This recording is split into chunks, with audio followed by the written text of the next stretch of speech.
Thank you, Mr. Chair, and thank you all both for being here. Very much appreciate not just being here, but your service, and appreciate all the men and women that serve with you. I would just add my voice of concern to the accidents that we've seen. Obviously, you're working very affirmatively to, I'm sure it hurts everybody's heart and the hearts of the folks that you serve with, probably more than others, with the families. I wanted to ask about munitions, General McConville. How has observing the Ukraine conflict helped the Army assess the performance of existing Army munitions and assumptions about our requirements for the future fight?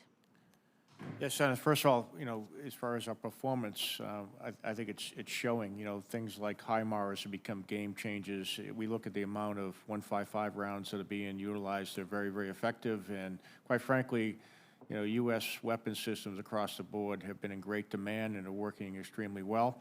But the usage rates have gone beyond what we historically have used. And we've been at war for 20 years, and we've never used the amount of 155 rounds that are doing that. So the Secretary has directed, and we are doing that right now, about really standing up our organic industrial base so we can manufacture and have the capability to do it in a timely manner to get our stockage rates up to what we think we may have to use in large-scale combat operations.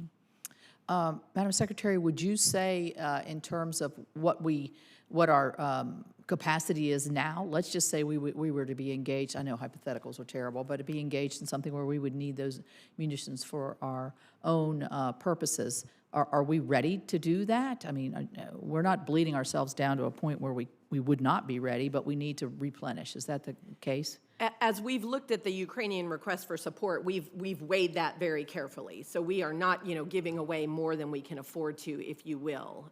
Although I think we've been very creative at finding ways to be able to give them as much as we possibly can without going too low in our own stockpiles. But we have a lot of work to do, I would say, Senator, in regenerating our industrial base. And that's why we're investing $1.5 billion in this budget to invest in our own organic industrial base. We've made, I think, very good use of the resources Congress has given us through the supplementals to get that on contract quickly and get our partners in industry like Lockheed Martin and Raytheon to increase their production. And I think we are rebuilding that capacity now, and that will, I think, serve us quite well in the future. Good, good. In West Virginia, we have some good resources that can help with that. Let me switch gears and talk about recruitment. I understand that in August you stood up a pilot program, the Future Soldier Prep course, to help those individuals, in other words, improve up to the standards rather than lower your standards.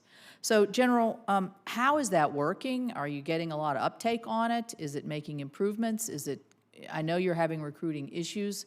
How do you see that program as it's? Yeah, I think it's transformational, Senator. I think one thing the Secretary and I have done is made a blood oath. We're not going to lower standards, and I think this is really important. Right. So we're going to invest in young men and women. And as we talked to recruiters, they said they were having challenges passing what we call our Armed Forces Vocational Aptitude Battery Test, which is like an SAT for the military. Right. And also having challenges meeting the physical requirements because of body weight. So we've stood up the program.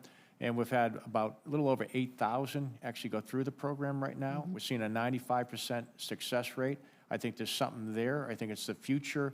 And it's amazing. Not only are they meeting the standards, in many cases they're exceeding, and they're going on to do really good things in the Army. So I think this is something we really need to take a hard look at, and there's a potential for expansion. So when you're looking at, say, a high school graduating class that's interested in pursuing the Army as a next step, how does somebody find that? I mean, do you have to be in a recruiting program to be able to access that?